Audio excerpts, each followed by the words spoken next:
Bangalore, and I thought I'm not going to be here because I'm going to miss my flight and it's going to be late, and Indigo, you know, would always last minute say flight delayed. So I said, I have to be here. So with all my power, I'm believing that I'll be here, and it happened. So one round of applause for the thought of belief. So while Sweet said, talked about make believe, my job is to make believe him that he looks gorgeous on stage. So that's the job that a costume designer does. The whole idea of taking the essence of what his concept is, what a dancer's concept is, and how do you translate that and make it happen. So I started off as a young designer from one of the premier colleges in India, National Institute of Design. And I was lucky that my first break was with an international dance company. So I dived from that end and said, okay, let me start designing. So what else would you want, you know? Just sheer luck that you have an international project to do. You're costuming for one of the top dance companies. And life is made, you know, you're a graduate designer, you will do everything that you wanted to do. And the first opening was this, wow, I was so happy. Then I came back and I said, okay, let me start working with Indian designers. And my first lesson was, you may be a designer from any reputed institute, but you're only a tailor. Please remember, you're only a tailor, and that's what everybody looks at a costume designer, because they feel that they know better. And how can anybody change the way they look on stage when they have so much knowledge about themselves? So that was the challenge. My first lesson when I stepped into the world of design is, after doing all this work outside, is that back home I have to break ground. I have to make people understand what costume design is all about. And my journey starts there. When I call up people, I start talking to them, explaining what costume design is all about, and the only answer I'll get is, I know my dance, I know what I'm doing, I know the subject, all I need is put two pieces of fabric together, stitch it like this and give it to us. Hello, I have been trained, I have an eye, I can do things for you, you know. So that is when the conversation started happening. So it took many, many years, and the first project that came in from home, that is India, took 2 years after my postgraduate in design. So it was a long, long journey to be able to establish that costume design itself is a skill, a very art and science amalgamated form of design. And for that you need to know the genres of dance, you need to know the language of music, you need to learn everything about performing arts to be able to, you know, take a two-dimensional piece of fabric and convert it into three-dimensional, so that the person who is dancing on stage can effortlessly dance his piece. And believe me, there is no retakes in performing arts, because it's live performance. If you have a malfunction, done. The dancer is doomed, and so are you. So that is the challenge of having the best skills and the knowledge of the body and how the fabrics work.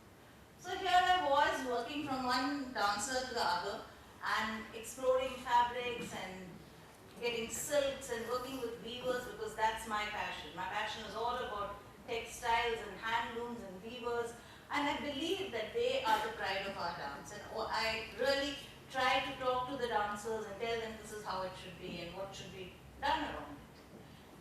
And suddenly I find that the entire scenario is changing. In comes, you know, polyesters, in comes non-environment fabrics, man-made fabrics, and they just slowly, natural fabrics are getting redundant. And here as a designer, it becomes more important for us to start educating our dancers, to start educating people who are working with, not just dancers, but all performing artists. Even you and me are not performing artists on stage, but you're performing in day-to-day life. So in that, how do you be aware that the industry, the fashion industry or the textile industry is the most polluting industry. So how do we be responsible in our decisions, the fabrics we use? Is it a circular, sustainable process that we are dealing with? Are we sensitive about what we are using? So when I work around the performing arts, I sensitize my dancers to say, if you are from the south and you are doing a particular dance form like Bharatanatyam or Kuchipudi, or you can choose the or Mohiniyattam, your state determines the kind of fabrics you're using. So that circle, the weaver and the dancer's relationship is very important. So sensitizing them there.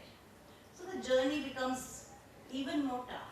So when I was telling you about my first project in India, so my client was in the south and it was over a phone call. She said, I'm doing a sutradhar. A sutradhar is a narrator, would come in and talk about the show while other performers would come in and again they will come in and again. You know what a sutradhar is, right? So here I made a huge voluminous choga with 40 meters of fabric. Because she is this gorgeous looking woman who has to come on stage and just dazzle everybody the way she's looking and in the way she was going to walk in and go out. And guess what happened? The costume didn't work. Why? Because she couldn't dance in it. She just couldn't move in it because there was huge amount of fabrics. So lesson number 2, be right there, seeing the rehearsals, watching what's happening, watching every movement. That was my lesson number 2. Go back to the drawing board and correct wherever you started, because that's so important that you're connected in every step you're taking and you're going back and asking yourself, am I right? Am I doing the right thing? Am I wrong somewhere? Take the inputs from the person you're collaborating with. That was my second learn. No projects go with just, you've got a project and you're sailing through it. It has its ups and its downs. I have a very interesting one where I was working with Jonathan Hollander in New York, and those days there was only fax machines. There was no WhatsApp, no email, no nothing. Only fax messages. So I draw my sketch out and fax it to him and he'd say, okay, my dancers are this size and blah, blah, blah, ABC, he'll give me the measurements, that's it. And I'm creating a musical whereas we're talking about songs of Tagore with 4 emotions. And I give it to the dyers and then I'm driving down, all of you know Delhi, I'm driving down towards Lajpat Nagar. And all those emotions are on the verge of the central verge of the crossing. One end to the other, from yellow to green to purple to orange, all the fabrics. And oh my God, if my client sees this, like your clothes are hung, you know how people wash their clothes and hang it on a verge? This is how work started in India for costume designers. Even today, we don't have 100 costume designers for performing arts. We have costume designers for film, please remember, because performing arts never has had a budget for, say, a designer. They would look at an unskilled tailor as their resource. So it's only a resource they look at. But now, it has been 30 years that I'm working in this area, and I've been able to bridge borders, cross borders, work across the globe, get that awareness going. And we have young people, young dancers, renowned dancers coming in. Can you help me with the slide?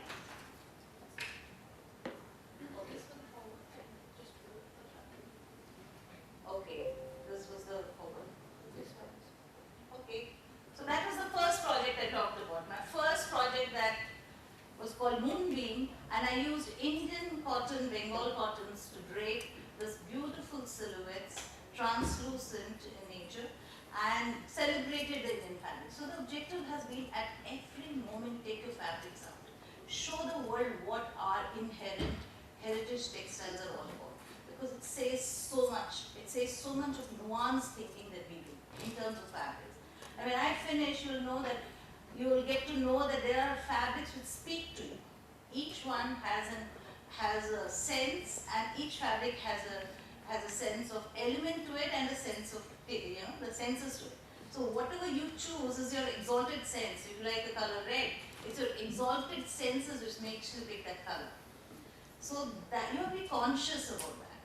And that is what the best amalgamation is, dance and fabrics together. Because what happens is the dancers' nuance, movements and thinking just merges, marries so beautifully. Now this was right from the drawing board. Usually you conceptualize a concept and then make it. I believe that no, it's not necessary to have a shloka or follow some tale and then make it. You can make your own tales. So this was a choreography, an entire production that I conceptualized just through visuals, just by drawing and creating an entire story on paper. And then the dancers made it out, and it was called Mythologies Retold, which talked about the female feature side. So issues of concern, which are very important, can be dealt. And it's not necessary that costuming just is the outer surface. You can go into the depth of what is happening. Using Khadi, this is a project where the entire thing, the dancer is working around Gandhiji's philosophy, and how do you bring the ethos of the concept is by using the right fabric, the right kind of dyeing. Go to the extent that the project calls you for. Don't stop in between. If you all know, the dyeing done in Delhi or in Rajasthan and Gujarat is very different, and the colors come out different. To achieve the right colors of Gujarat, the color green or the blue which I would need, and the red, I had to send my fabrics to Gujarat for dye. So that is the extent of involvement that you have when you are actually working on a project for costuming. You know? Now this is something which is like merging and blending of two cultures. So you have Bharatanatyam and Jabong dance put together, and how do you fuse it and bring it alive using Indian fabrics here again?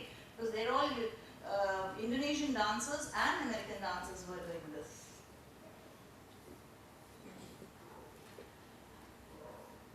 Can you guess what color this whole concept is in? The power of believing that this is white. The whole project was called Varna, the colors of white. And how we treated white through lights to give it the colors. Every time the dancers came on stage, the colors kept changing. And that is what is the make-believe that he talked about. And that's the right thing that he said is, you think that how should you change these colors? So it's not necessary that you have to get all of it and put them together, but you can intelligently use the devices that can be put together, and then you can work around the concept that you have. Now here we're talking about again the Mahabharata and how how there is a reflection part. Remember the wax castle that she builds and they see the reflection, that is created through imagery. So every nuance subject, the subject is really studied very deeply, and then we go ahead in designing this. Not taking anything as it comes. Usually Kathak is, like you would know, is a style which you have chakras and the flare goes up and you have a chudidar. How do you create a drama? And that drama which will remain as a visual vocabulary for you. Then you have to keep that in mind. And that is what we do through costuming, to bring that drama and bring that essence. And all this happens only if you have a good team with you. So work on having a team always and respect them. Respect your team, build that team, and have faith in each other. And go that extra mile that you need to do any of these projects, and that's when you can cross whatever shores you want to. This is a very interesting work with Aditi Mangaldas, where we talk about co-creation. It's not that always you have to lead. Somebody can lead and you can follow, and you can learn from them. So co-creation is all about learning while working together. So the ego should be put aside, and at any point of time, you should be able to work with each other, learn from each other's abilities, and bring out something as beautiful as this. Working with somebody who is going through treatment, and then giving her the spirit of coming alive. She is a cancer patient and was performing. How do you bring that aplomb back into her life? So how do you bring it through colors? And that's how one works on. Work on the psychology of the dancer, work on the, there's so many aspects you can choose from. And I could just go on and how do you work with different things, and how do you work with fabrics, what can you do with the time that you have, the constrained time that you have in terms of brief that you get, how do you conceptualize that? So you start fresh every time. There's never a time when you can say, I know it all. Every concept is new, every time the slate has to be clean. And that's when you can think, you can believe that I will give something absolutely fabulous to the person who's will be working there. I'm going to talk about a very interesting part is we worked on how, for me, costuming is very important, but then it doesn't stop there. Like I told you, it's the marriage of the weavers and the fabrics.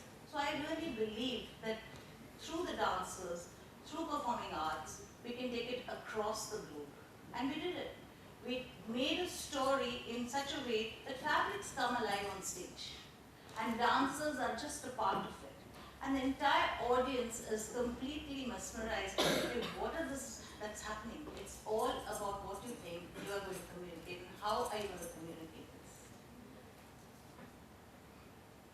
And this was my last performance with Deku, who was one of the finest dancers, so passionate about dance and fabrics, that so I thought this thing has to be shown to all of you. You must read about this man who inspires so many, and works in multiple areas, used to work in multiple areas, and had faith that street children could come on stage and perform. So he trained a whole lot of students in Salam Bharat Trust. So that's where faith and belief can take you. Thank you.